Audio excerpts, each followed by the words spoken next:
Bem-vindos ao canal da Physis. E nesse tempo de reflexão, eu preparei alguns encontros especiais, né? Não vou estar só eu aqui falando e trocando ideia com vocês, mas tive um desejo assim genuíno de convidar colegas experientes para que a gente possa trocar ideias, que possa passar informações de diversos temas, né? Nós vamos falar com psiquiatra, com coachings, com psicoterapeutas, enfim, eu espero que vocês gostem, curtam e nos acompanhem. Muito obrigada.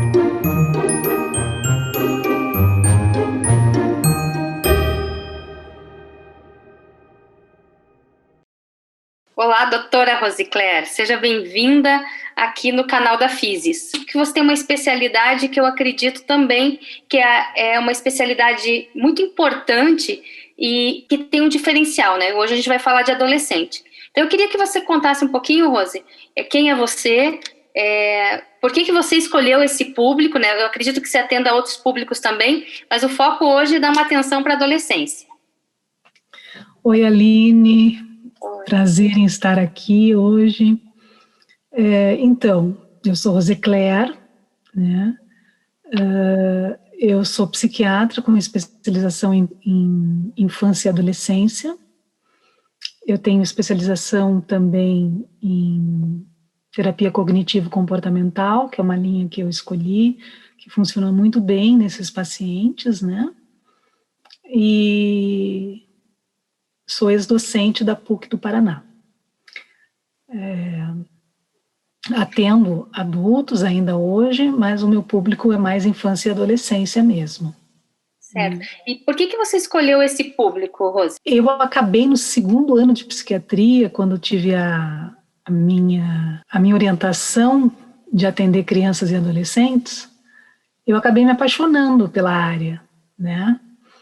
E eu atendi alguns casos assim que ficou mais apaixonante ainda e com muita curiosidade também, né?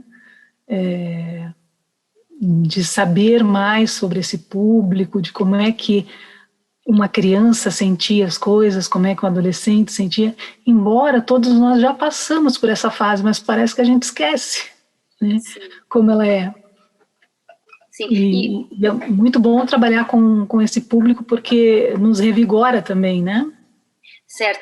Rose, eu vou até começar assim como terapeuta, alguns desafios, né, e até eu acho que é bom a gente poder esclarecer, porque quando se recebe o adolescente, né, se recebe a família, quando é necessário indicar para um psiquiatra, existe uma preocupação, até muitas vezes existe um susto, né, porque geralmente os pais, eles têm a questão de medicar, né, o adolescente. Então eu queria que você contasse um pouco, Rose, o porquê que a gente precisa estar indicando, assim, o que o psiquiatra de adolescente está olhando, no que ele está atento e por que ele medica, né? E o que hoje se fala sobre medicar adolescentes? Então, para os pais é realmente mais difícil, né? Para o adolescente, dependendo do adolescente, eles acham legal, né? Porque daí são diferentes dos outros, e outros acham assim que é coisa de louco, né? Que ele não tem o que fazer ali. As fases do desenvolvimento que ele passaria normalmente, que é a rebeldia, mudança de humor, né?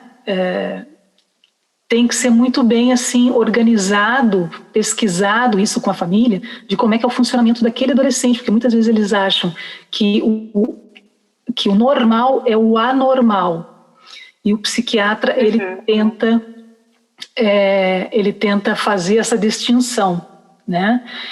São diagnósticos às vezes bastante difíceis, especialmente se tratando, por exemplo, de um diagnóstico de transtorno de humor bipolar, né? Onde se junta com outras patologias. Muitas vezes os adolescentes trazem não só uma patologia, mas as comorbidades, que são patologias que vêm associadas. Então nós estamos assim interessados no rendimento escolar desse paciente, não só sobre as notas que caem abruptamente, mas sobre os comportamentos dele, a sociabilização, como é que ele se refere às figuras de autoridade, né? Que tudo isso, a escola, é uma boa dica para os pais, a escola ter essa interatividade, né? E os pais terem essa interatividade com a escola na busca não só das notas do boletim, mas na busca de uma escola que acompanhe o desenvolvimento desse filho ou filha, né? Em todos os termos. E a escola hoje nos dá muita ajuda na preocupação deles com a saúde mental das crianças e adolescentes, né? Uma das coisas, né, Rose, trocando com você, e você trouxe um ponto bem importante da gente explorar, que geralmente quando o adolescente está triste ou está mais isolado e quieto, entre aspas, fica normal, né? Geralmente, até a tristeza ou esse recolhimento tem uma certa confusão em relação a o que seria uma depressão. Então, geralmente, quando chega no consultório é porque, pelo menos assim, o cliente está muito mais rebelde, com mais agressividade, ou realmente com questões mais pontuais ligadas a desempenho, né? E dentro disso, ou situações de comorbidades, de poder se cortar, né? Eu acho que isso é uma coisa que está acontecendo bastante, tem um nome técnico para isso, eu quero que você diga aí o nome técnico, e explica um pouquinho mais, porque realmente ele é um público que tanto quanto o idoso, que já foi conversado aqui no canal, tem alguns comportamentos e situações que são esperados do ciclo de desenvolvimento desse comportamento, porém, aonde é realmente que os pais também precisam estar atentos e, na dúvida, né, buscar um diagnóstico. Então os pais precisam estar atentos a essas mudanças comportamentais, mas de uma maneira muito brusca, né?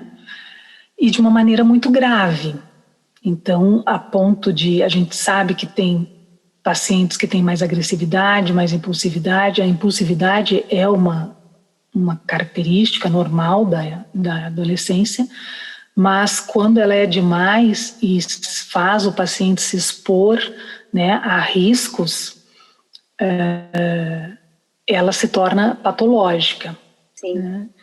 É nesse momento de que notam toda essa mudança comportamental grave, e uma das coisas mais importantes é, assim, o grau de sofrimento que este comportamento está gerando no indivíduo, né, no adolescente.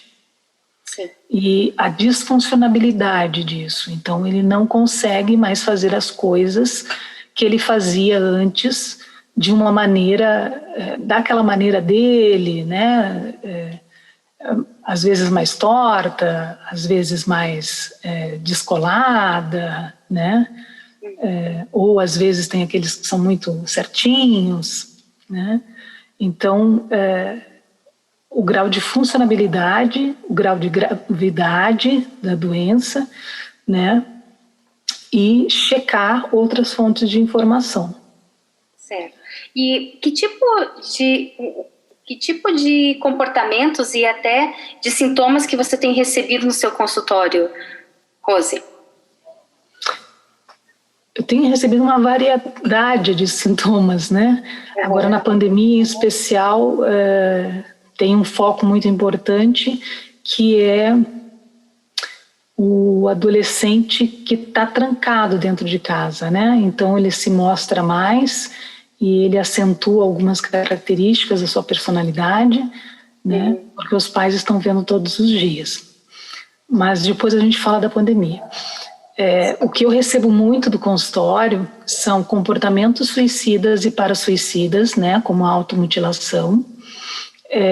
Recebo muito transtorno de humor e transtorno de ansiedade bastante também, né? Então, pânico, ansiedade generalizada, TAG, recebo bastante esse tipo de sintomatologia. Fundamental, inclusive, para poder estar encaminhando, porque às vezes os pais ficam sabendo pela escola que existe algo que não é só a questão do desempenho, mas geralmente algo ligado a um comportamento, a um sofrimento, que até falam para os colegas, né, ou compartilham com os colegas, que acabam chegando dentro de uma área específica e acabam indo buscar ajuda. E falar de adolescente, né, falar processo de desenvolvimento, a gente vai falar de autoestima, né? Dessa construção de identidade, a questão de comportamentos, né? Hoje a gente está falando da pandemia que colocou esses adolescentes dentro de casa, mas anterior a isso existiam comportamentos ligados a bullying, mesmo, e que isso traz também, né, impacta na questão do humor, do comportamento, das emoções. Então a gente começa a ver que a adolescência ela tem uma gama de possibilidades, né, e como precisa estar atento a isso. Você, aqui na pandemia mesmo, como é que você tem... O que aconteceu com o teu consultório, com a tua clínica, em relação a essa clientela? Em relação a essa clientela, eu recebi uma clientela muito mais ansiosa, né? E tenho percebido os adolescentes a desesperança também. Então, os pais têm trazido, muitas vezes com a queixa assim, ele não estuda. Ele fica jogando no computador, ele liga a aula, mas fica jogando no computador. Para eles é muito enfadonho isso, né? Eles passaram 1 ano já com essas aulas aí e está postergando, né? E a gente não sabe para quando vai. Então, o nível de ansiedade deles, de isolamento social, né?